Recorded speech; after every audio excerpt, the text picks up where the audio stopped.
অনেকে বলবে একা কি করবে, শুধু একটা বলবেন বর্তমান পশ্চিমবাংলায় 293টা বিধায়ক আছে, তার মধ্যে সংযুক্ত মোর্চা তথা আইএসএফ এর একটাই আছে, তাতে যদি মমতা ব্যানার্জির ঘুম হারাম হয়ে যেতে পারে, অভিষেক ব্যানার্জি ঠিকঠাক না ঘুম হতে পারে, তাহলে পার্লামেন্টে একটা পাঠালেও মোদিজির কি অবস্থা হবে? মোদিজির জায়গায় যদি রাহুলজি থাকে বা আমাদের দিদি যদি প্রধানমন্ত্রী হয়ে যায়, তাহলে কি অবস্থা একা করবে বুঝিয়ে দেবে। সংখ্যাটা বড় কথা নয়, বলার মন মানসিকতা চাই, বলার সাহস চাই, বলার মতো গ্রাউন্ড তৈরি করতে হবে। সংখ্যা নিয়ে কি করবে? সংখ্যাটা নিয়ে হবেটা কি? সংখ্যাতে নয়, বলতে হবে। তাই বলবো আপনাদের কাছে, যখন আমরা এটা আপনাদের ভুললে হবে না। এই ভোট আসছে, ভোট আসলে একটা সময় ছিল, ভোট কখন আসছে জানতে পারবেন কি ছিল একটা সময়? রাস্তাঘাট মেরামত হয় যখন। এবার তার মানে পিচের গন্ধ নাকে আসছে, তাহলে মনে হয় এবার ভোট আসছে। এখন কিন্তু ওটা চলে গিয়েছে। এখন কি বলুন তো? হ্যাঁ, এখন সিএ, কি বললাম? সিএ আসলেই জানবেন ভোট আসছে। নভেম্বরের 29 তারিখে অমিত শাহজি আসলেন কলকাতায়, সেই 2021-এর নির্বাচনের আগে এসে বলে গিয়েছিল, তারপরে এসে কি বললেন? হাম সিএ কারকে রাখেঙ্গে। সব প্রোগ্রামে আসতে হবে, এই ধরনের কোনো ব্যাপার নয়, বাধ্যবাধকতা নয়, আমি জোরও নেই আপনাদের কাছে। তবে অনুরোধ একটাই, যখন ইভিএম মেশিনের সামনে দাঁড়াবেন আমাদের কথা একবার ভাববেন। ইভিএম মেশিনের সামনে যখন দাঁড়াবেন এ কথা ভাববেন, পার্লামেন্টে যখন কৃষকদের বিরুদ্ধে বিল পাস হচ্ছিল, এই রাজ্যের যে সমস্ত তৃণমূলের এমপিরা, তাদের কি ভূমিকা ছিল, অভিষেক ব্যানার্জির কি ভূমিকা ছিল, এটা একবার ভাববেন। যখন ইভিএম মেশিনের সামনে দাঁড়াবেন, সিএ যখন বিল পাস হচ্ছিল পার্লামেন্ট থেকে, অভিষেক ব্যানার্জির কি ভূমিকা ছিল একবার ভাববেন। ইভিএম মেশিনের সামনে যখন দাঁড়াবেন, মেদিনীপুরের গার্মেন্টস শিল্পটাকে এক প্রকার ধ্বংস করে দিয়েছে কারা, কাদের আমলে ধ্বংস হয়ে যাচ্ছে একবার ভাববেন। ইভিএম মেশিনের সামনে যখন দাঁড়াবেন, এই যে সিন্ডিকেট রাজ চলছে, পাড়াতে পাড়াতে যেভাবে মস্তান গুন্ডা তৈরি হচ্ছে, এটাকে বন্ধ করতে যদি চান একবার ভাববেন। ইভিএম মেশিনের সামনে যখন দাঁড়াবেন, আপনার অধিকার যারা কেড়ে নিচ্ছে তাদের বিরুদ্ধে ভোট দিতে হবে, এটা মাথায় রেখে তৃণমূল বিজেপির বিরুদ্ধে ভোট দেবেন এবং আইএসএফ এর পক্ষে ভোট দিয়ে বিপুল ভোটে জয়যুক্ত করুন। আমি আপনাকে দায়িত্ব নিয়ে বলতে পারি, আপনাদের চাপা অবাক অভিযোগের কথা পার্লামেন্টে গিয়ে সর্বপ্রথম এখান থেকে নির্বাচিত গিয়েই বলা হবে। এতদিন যেটা বলেনি, আমি তো অবাক হয়ে যাচ্ছি, অবাক হয়ে যাচ্ছি। আপনার জায়গা, আপনার দলিল, আপনার পর্চা, আপনার কাছে কনভার্সনের সার্টিফিকেট, আপনার কাছে প্ল্যানের জন্য স্যাংশন সব পেপারস থাকার পরও আপনি যখন বাড়ি করতে যাচ্ছেন, তখন কি করছে? আপনার কাছে এসে 20,000 30,000 টাকা তোলা চাইছে। প্রথম একটা দল কিছু নিয়ে চলে গেল, তারপরে দ্বিতীয় গোষ্ঠী আসলো, তৃতীয় গোষ্ঠী আসলো, যদি চতুর্থ গোষ্ঠীও থাকে তৃণমূলের, তারাও আবার হাত চাইছে, টাকা চাইছে। এটাকে বন্ধ করতে চাই আমরা। আপনার বাড়ি বানাবেন, কি বালি, কি রড, কি লাগবে, সবটাই নাকি এখন তৃণমূল ঠিক করে দিচ্ছে। এর হাত থেকে সমাজকে মুক্তি দিতে হবে। সমাজকে মুক্তি দিতে চাইলেই ঐক্যবদ্ধ হতে হবে। আসুন ঐক্যবদ্ধ হয়ে আইএসএফ এর ছায়া তলে। তবে আপনাদেরকে বলবো একটা কথা, আজকে সত্যি কষ্ট লাগছে, আজকে এই পথটা একটু আপ ডাউন লাগছে, এই পথটা আজকে যেন একটু কাটা বিছানো লাগছে। তবে এটাও বলে রাখি আপনাদেরকে, এই পথ কিন্তু সব সময়ের জন্য কাটা বিছানো নয়।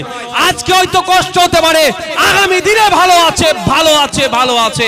আজকে যদি আমরা একটু কষ্ট করতে পারি, আগামী সকালটা আমরা দুর্নীতিমুক্ত স্বচ্ছ সমাজ ব্যবস্থার সাথে সাথে যে আমরা বাতাসটা নেব, সেই বাতাসে কোনো দুর্গন্ধ থাকবে না, সে বাতাসটা দুর্গন্ধ মুক্ত বাতাস আমরা পাবো। সেই বাতাসের যদি আমরা আশা করতে চাই, তাহলে আমাদেরকে কিছু হলো এখন কন্ট্রিবিউশন করতে হবে, কন্ট্রিবিউশন দিতে হবে।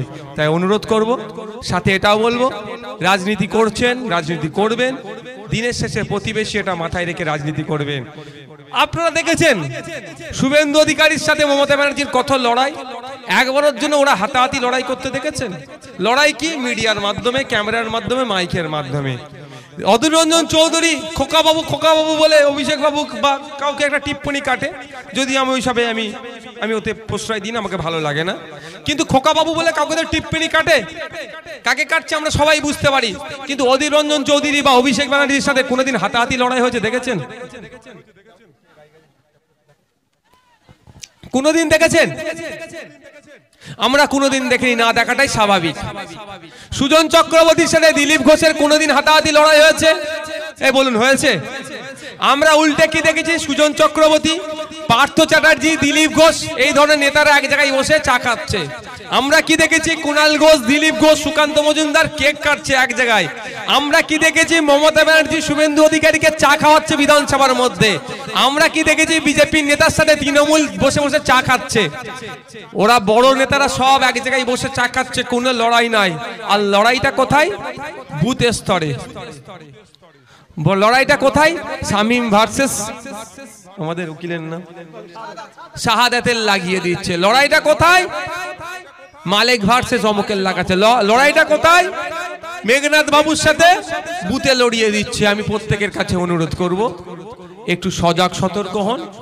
ওপরের নেতারা যদি এসি রুমে বসে চা খেতে পারে, তাহলে আপনারা নন এসিতে কে কোন পার্টি করছে দেখার দরকার নেই, আপনারা বসে চা খাবেন। এই অনুমতি, এই আদেশ আমরা আইএসএফ এর পক্ষ থেকে আমাদের নেতাদের উদ্দেশ্যে আমরা দিলাম। আমাদের মধ্যে ভেদাভেদ হানাহানি দরকার নেই। আমরা সমাজ ব্যবস্থা পরিবর্তনের জন্য রাজনীতির ময়দানে এসেছি, রাজনীতি করব। শেষ কথা মায়েদের বলবো, সময় স্বল্প, মায়েদের কথা বলে হয়ে উঠলো না। আপনারা যদি আমাদেরকে সুযোগ দেন, আজকে 500 দিয়ে আপনাদেরকে বোকা বানাচ্ছে, আমরা 500 নয়, আপনার দ্বারে বসে আপনার বাড়ির কাছে আপনি যাতে 5000 টাকার আশপাশে ইনকাম করতে পারেন মাস গেলে, সেই কাজের ব্যবস্থা আইএসএফ করে দেবে আপনাদেরকে আগামী দিনে আমাদেরকে সুযোগ দিলে। 500 দিয়ে কি বলছে? ওরা চাকরি চুরি করছে। যখন চাকরির কথা বলে কি লক্ষ্মীর ভান্ডার দিচ্ছি। সরকারি কর্মীদের মায়েদের যারা পুলিশে আছেন দিয়ে কেন নেই? বলছে তো লক্ষ্মীর ভান্ডার দিচ্ছি।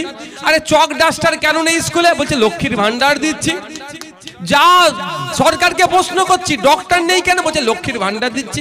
সবই মায়েদেরকে ঢাল হিসাবে দেখাচ্ছে। মায়েদের বলবো, মা বাপ সবাই মিলে আমাদেরকে ভোট দেবেন। আগামী দিনে আমাদেরকে সুযোগ দিলে ওই আমরা ভিক্ষা নয়, ভিক্ষাই এক প্রকার দেওয়া হচ্ছে ও নয়, আমরা মায়েরা মাস গেলে বাড়ির কাছে বসেই যাতে 5000-এর আশপাশে ইনকাম করতে পারে, তার ব্যবস্থা আইএসএফ আপনাদেরকে করে দেবে।